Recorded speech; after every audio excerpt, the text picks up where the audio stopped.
Assalamualaikum warahmatullahi wabarakatuh. Alhamdulillahi rabbil alamin.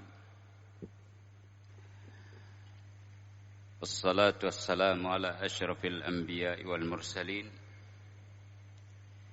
Sayyidina wa maulana Muhammad Imamil mufassirin wa qaidil muhaddithin Hujjatul fuqaha wa qudwatil awliya wa ala alihi wa ashabihi at-tayyibin at-tahirin wa ba'd.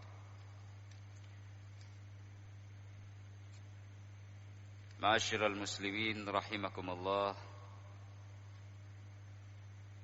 Puji syukur kepada Allah Subhanahu wa taala atas limpahan rahmat dan karunia kepada kita semua. Selawat dan salam kepada junjungan alam Nabi besar Muhammad sallallahu alaihi wasallam, pada al dan sahabat sekalian. Hadirin yang dirahmati Allah Subhanahu wa taala, sebagaimana biasa kita sampaikan di dalam pertemuan yang telah lalu tentang beberapa kisah di dalam Al-Quranil Karim yang nantinya akan menuntun kita kepada sebuah pemahaman yang komplit, lengkap, menyeluruh, universal dan holistik tentang apa yang terjadi dari sejarah-sejarah yang disebutkan di dalam Al-Quran di beberapa tempat yang berbeda-beda. Tetapi pada subuh yang berbahagia ini, insyaallah kita akan mengambil satu sisi dari pemahaman Al-Quran dari para ulama, meskipun yang dipilih adalah dari sisi sejarah,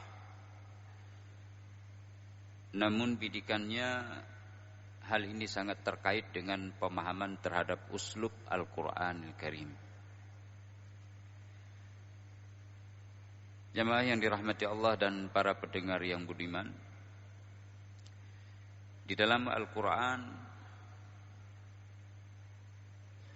banyak sekali gaya bahasa atau yang disebut dengan uslubul Quran atau uslub bayani. Bagaimana Al-Quran dalam memberikan penjelasan-penjelasan terhadap ayat-ayatnya itu memakai gaya bahasa yang penuh dengan sastra. Tetapi gaya bahasa sastra ini sangat terkait dengan kaidah gramatikal Arab, sehingga memahami suatu struktur penyusunan daripada ayat-ayat Al-Quran sangat tidak boleh terlepas daripada gramatikalnya. Sidang jemaah rahimakumullah, untuk mempersingkat waktu, ada dua gaya bahasa yang akan kita sampaikan sehingga menuntun kita kepada pemahaman Al-Quran secara utuh, atau katakanlah akan mendukung pemahaman kepada pemahaman yang lebih baik. Yang pertama adalah terkait dengan kisah Nabiullah Ibrahim alaihissalam. Kita tahu bahwa Nabiullah Ibrahim adalah bapak monoteisme, bapak ketauhidan. Hal ini disebabkan karena beliau mengajak generasi yang datang setelahnya untuk kembali kepada ketauhidan setelah beliau memperkenalkan kepada anak-anak dan keturunan serta generasinya tentang ketahuan, itu sendiri. Di dalam surah Al-An'am ayat 74, 75 dan seterusnya, Allah Subhanahu wa taala berfirman, "Wa kadzalika nuri Ibrahim malakutas samawati wal ard." Wa kadzalika nuri Ibrahim malakutas samawati wal ard. Waliyakuna minal muqinin. Kemudian nanti di dalam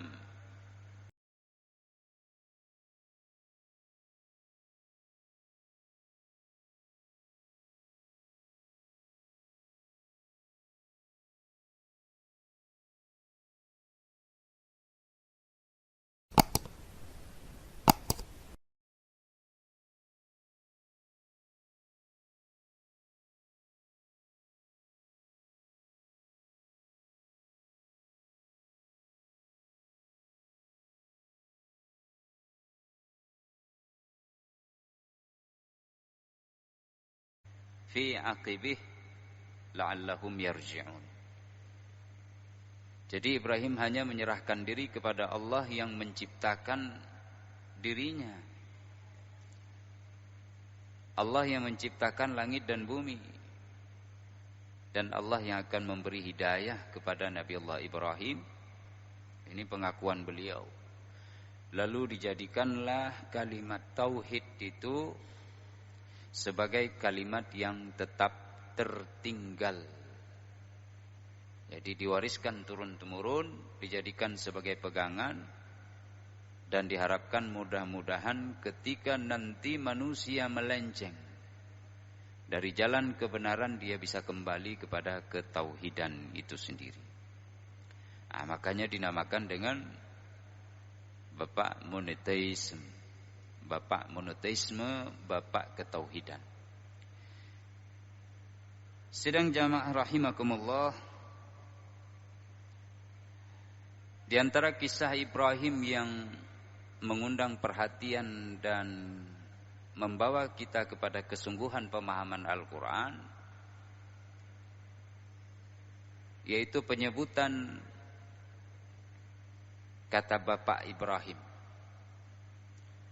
Maksudnya adalah ayahnya Ibrahim atau orang tuanya Ibrahim. Nah, di dalam Al-Quran ada 12 kali penyebutan di mana di sana dikatakan tentang bapaknya Ibrahim. Jadi 12 kali. Dari 12 kali itu sekali disebutkan namanya. Dan itu berada dari urutan yang pertama dari penyusunan Al-Quran. Di dalam surah Al-An'am ayat 74, Allah Subhanahu wa taala berfirman, yaitu mengisahkan kepada kita tentang pernyataan Ibrahim. Wa idh qala Ibrahimu li abihi azara atattakhiduna asnaman alihah inni araka wa qaumaka fi dhalalin mubin. Dan ingatlah ketika Ibrahim berkata kepada bapaknya. Kepada siapa Ibrahim berkata? Kepada bapaknya. Kemudian juga Ibrahim berkata kepada kaumnya. Idh qala li abihi wa qaumihi. Idh qala li abihi azara atattakhidhu. Bapaknya itu bernama Azar. Jadi nama ayah Nabiullah Ibrahim adalah di dalam ayat ini Azar. Apakah engkau akan menjadikan patung-patung sebagai Tuhan? Aku melihat engkau, hai ayahku, dan kaummu berada di dalam kesesatan yang nyata. Ini kata Ibrahim alaihissalam. Nah, dari sini jamaah rahimakumullah, kalau kita lihat ada 12 penyebutan kata bapak. Ada di surah Syu'ara, ada di surah Al-Anbiya, kemudian ada 4 kali disebutkan di dalam surah Maryam, juga di dalam surah Az-Zukhruf tadi, kemudian di dalam surah At-Taubah, juga ada di dalam surah As-Saffati Saffat, ya, Was-Saffati Saffat, Faz-Zajirati Zajra, dan seterusnya. Ini disebutkan. Dan terakhir ada di dalam surah Al-Mumtahanah tentang penyebutan bapak daripada Ibrahim.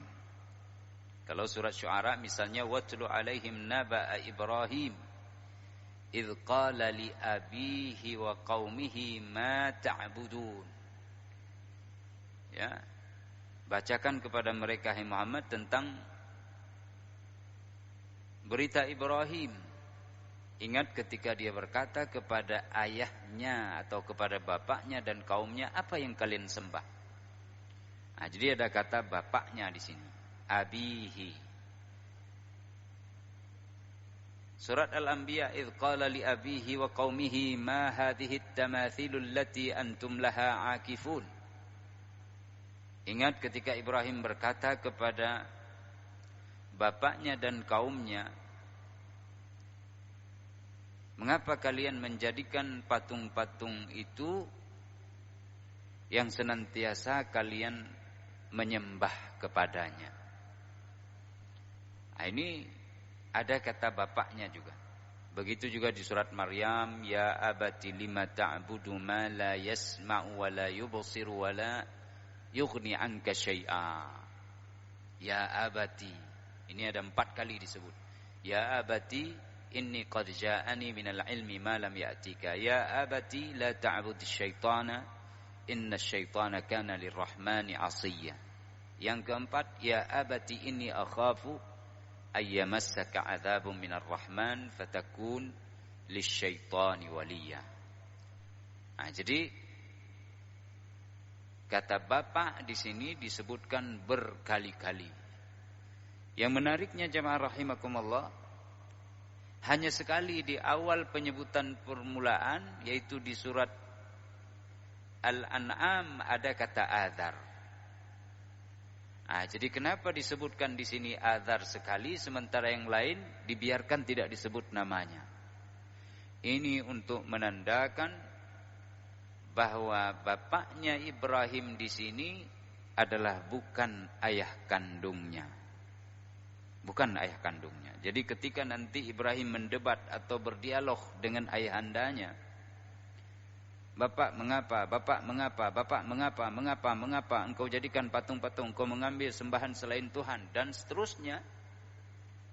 Itu ketahuilah oleh kalian, seakan-akan Al-Quran tidak mengatakan demikian, bahwa bapak yang dimaksud itu adalah Azar, yang dia sebenarnya bukan ayah kandungnya, tetapi adalah pamannya. Nah, ini pemahaman dari gaya bahasa Al-Quran. Untuk apa dikatakan demikian? Supaya kita paham bahwa para nabi itu senantiasa berada di dalam ketauhidan, dari keturunannya terus dijaga oleh Allah. Nah, maka Nabi Muhammad juga demikian. Keturunannya secara ketauhidan itu terus dijaga oleh Allah, dan Nabi diletakkan di dalam rahim, yang rahim itu tidak pernah melakukan sifah, kekejian seperti zina yang menghilangkan kehormatan dan martabat seseorang. Nah, ini pemahaman yang pertama dari gaya bahasa Al-Quran. Sidang jamaah rahimakumullah. Yang kedua,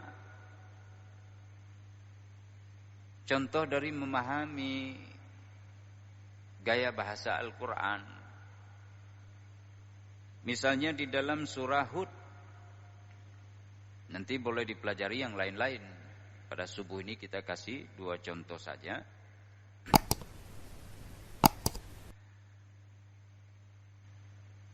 dalam ayat yang ke-19 surat Hud, Allah Subhanahu wa taala juga mengisahkan tentang kisah Ibrahim. Ini baik yang jamaah di masjid maupun yang mendengar di rumah.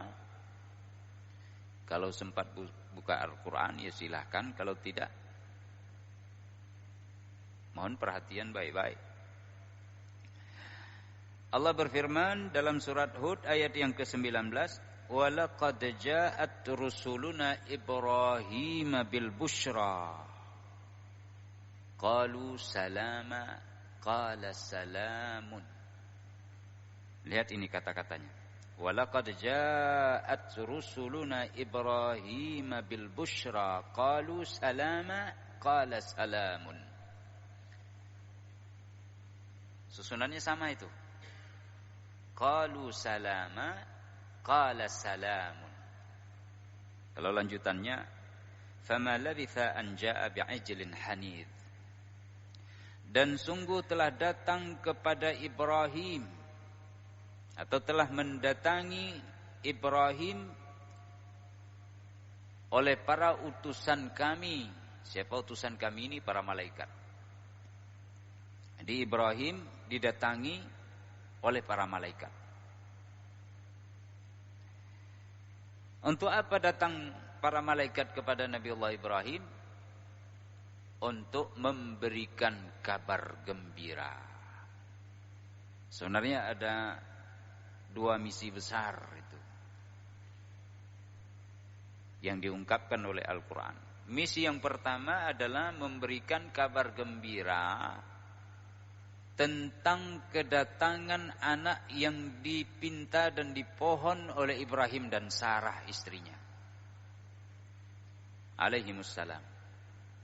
Maka diberikanlah kabar gembira, tidak hanya anak tapi sampai kepada cucu dan berketurunan.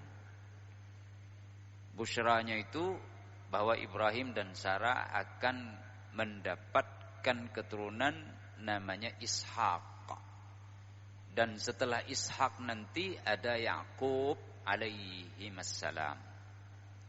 Ini misi malaikat yang pertama. Misi yang kedua adalah malaikat ini nanti akan datang ke negeri Sodom, di mana kaum Lut yang melakukan homoseksual itu akan diazab dan dihancurkan sehancur-hancurnya, dibinasakan.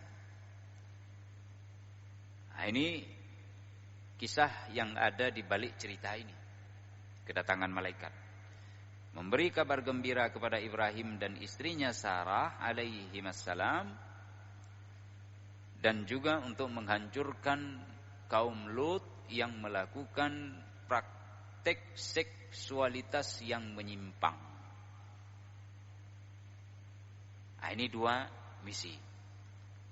Tetapi yang hendak kita bicarakan ini hanya untuk menggambarkan supaya kita paham posisi, sehingga gaya bahasa nanti bisa dapat kita ilustrasikan pada cerita ini. Nah, malaikat ini memberikan kabar gembira. Ketika datang malaikat, mereka mengucapkan salam. Qalu salama. Ibrahim menjawab, qala salamun.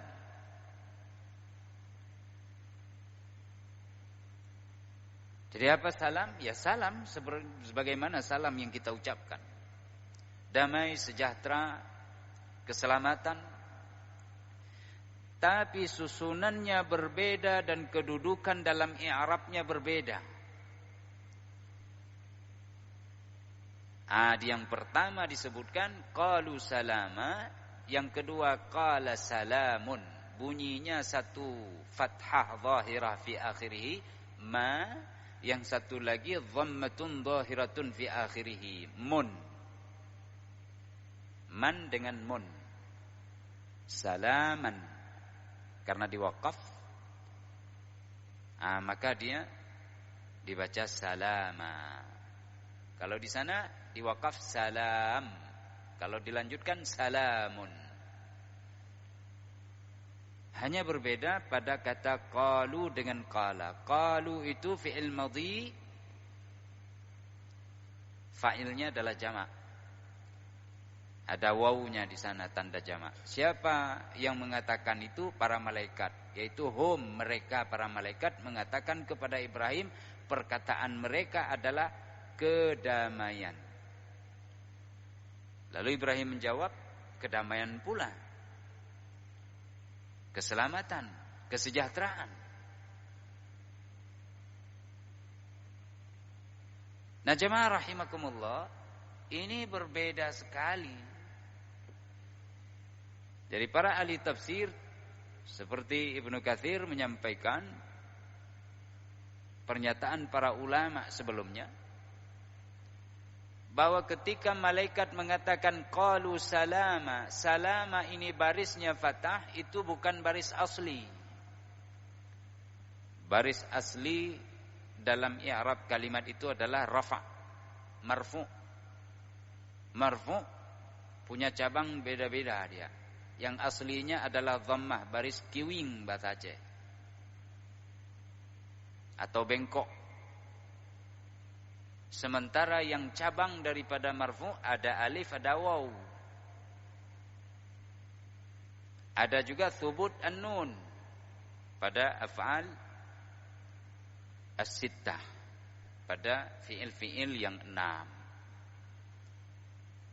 Atau pada alif itu pada tasniyah, isim-isim yang menggambarkan hitungannya itu 2.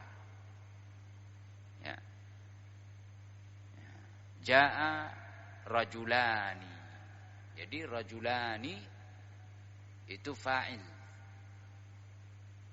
pelaku. Ya. Nah, ini subjek dia.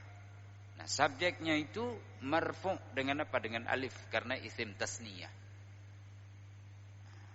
Nah, di sini yang marfu'nya dengan waw. Ya. Qalu salama. Jadi yang asli itu marfu, yang selain itu adalah cabangnya. Termasuk mansub, baris fathah 2 nih. Qalu salama. Nah, jadi apa maknanya? Maknanya adalah salam yang dibawa oleh malaikat ini, baik mereka itu kata ahli tafsir 2 orang, ada yang mengatakan 3 personil, ada yang mengatakan 5, ada yang mengatakan 7, 9, bahkan ada yang mengatakan 11 personil.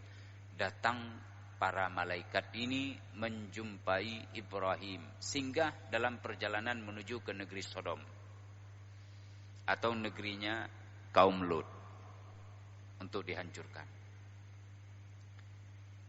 Jamaah rahimakumullah, salam yang dibawa oleh para malaikat ini, kesejahteraan, kedamaian dan keselamatannya itu sifatnya tidak universal dan holistik, tidak menyeluruh. Nah, karena dia bahagian dari salam,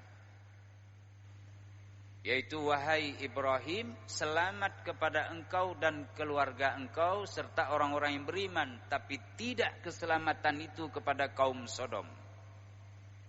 Nah, ini dia. Jadi terbatas sekali salamnya itu. Nah, maka kita pun mengucapkan assalamu alaikum atau salamun alaikum warahmatullahi wabarakatuh. Tapi kalau kita datang ke rumah orang, salaman alaikum, itu kalau orang paham berarti hanya tertuju pada sisi tertentu atau kepada personil tertentu, tidak semua. Apalagi ada beberapa orang yang campuran di situ, antara yang boleh kita ucapkan salam dengan yang tidak boleh kita ucapkan salam, maka lebih baik menggunakan salaman alaikum, hanya khusus kepada orang yang kita tuju. Jadi qalu salama di dalam ayat 19 surat Hud ini menandakan bahwa perbedaan kedudukan posisi di dalam i'rab dan penyampaiannya yang berbeda itu memiliki kesimpulan yang berbeda, bahwa salam yang dibawa oleh malaikat ini hanya terbatas baik kepada keluarga Ibrahim maupun keturunannya yang beriman atau orang-orang yang beriman. Sementara jawaban Nabiullah Ibrahim alaihissalam terhadap kesejahteraan ini menyeluruh. Qala, Ibrahim menjawab, salamun, seluruhnya. Baik kepada kalian hai tamu yang datang, kepada kami yang mengucapkan, yang menjawab salam kalian atau menerima salam kalian, juga kepada manusia seluruh semesta ini. Itu ucapan Ibrahim. Bahkan salam itu diinginkan oleh Ibrahim sampai kepada orang-orang bahkan yang berdosa sekalipun. Mudah-mudahan dia diterima taubat oleh Allah Subhanahu wa taala. Makanya Ibrahim alaihissalam ketika disampaikan oleh para malaikat, kami singgah kemari memberikan kabar gembira kepada engkau tentang kedatangan Ishak, dan nantinya Ishak juga berketurunan Yakub, dan juga kami akan datang ke negeri Sodom atau negerinya kaum Lut yang melakukan praktek liwat homoseksual, kami akan binasakan mereka. Ibrahim terkejut, mengatakan jangan dibinasakan, kasihan hamba Allah. Aduh, sebaiknya boleh diberikan kepada mereka kedamaian. Dan di sana pun ada Lut, keponakan daripada aku, seorang nabi Allah. Bagaimana dihancurkan tempat itu? Nah, jadi Ibrahim ingin kedamaian itu menyeluruh. Maka sifat seperti ini, dan kita saat ini sedang menanti-nanti kedatangan Idul Adha, dan Idul Adha itu sangat terkait dengan kisah-kisah perjalanan Nabiullah Ibrahim alaihissalam, maka sebarkan kedamaian secara menyeluruh sebagaimana sifatnya Ibrahim. Dalam segala segmen, dalam segala sisi, dimanapun kita berada, kemanapun kita melangkah dan mengarah, siapapun yang kita hadapi, harus dengan prinsip kedamaian itu berada di awal mula dan berada pula pada penghabisan sebuah harapan. Jadi Ibrahim dengan bahasa kita adalah protes kepada malaikat. Kenapa dihancurkan mereka? Jangan dihancurkan. Dan di sana juga ada Lut. Dia orang saleh, dia nabi Allah. Bagaimana ini? Dia juga utusan Allah. Nanti debat ini panjang dalam kisah, di mana disebutkan sebagai faslul khitab, kesimpulan penutup dari debat atau dialog antara Ibrahim dengan tamunya yang merupakan malaikat. Maka disebutkan, ya, supaya Ibrahim jangan lagi berdebat tentang masalah penghancuran kaum itu, karena Lut akan diselamatkan oleh Allah. Ya, apa disebut? Ya Ibrahim, a'rid an hadza, innahu qad jaa amru rabbik. Hai Ibrahim, jangan lagi mendebat, jangan lagi mempertanyakan tentang masalah penghancuran itu, karena sungguh keputusan atau hukuman Tuhanmu telah datang, perintah Tuhanmu telah datang untuk dihancurkan mereka. Wa innahum atihim adzabun ghairu mardud, dan sesungguhnya mereka kaum Sodom itu, yaitu kaum Lut, akan datang kepada mereka azab yang tidak bisa ditolak sama sekali. Jadi Ibrahim pada awalnya kepingin, maka sebutannya qala salamun, bukan jawaban sebagaimana malaikat datang pertama qalu salama. Padahal sebenarnya sama, fi'il, fa'il. Di dalamnya mustatir, tersembunyi subjeknya, lalu menjadi objeknya salam, ucapan salam. Kalaupun menjadi ganti daripada objek, naib daripada maf'ul yang mahdhuf, seperti qalu qaula salamin misalnya. Apapun kita takdirkan, maka sesungguhnya ini ada perbedaan yang sangat signifikan. Jadi kami ulangi lagi bahwa ada dua contoh uslub gaya penggunaan, gaya bahasa di dalam Al-Quran. Yang pertama tentang ucapan kata Bapak Ibrahim di mana 12 kali disebutkan oleh Al-Quran.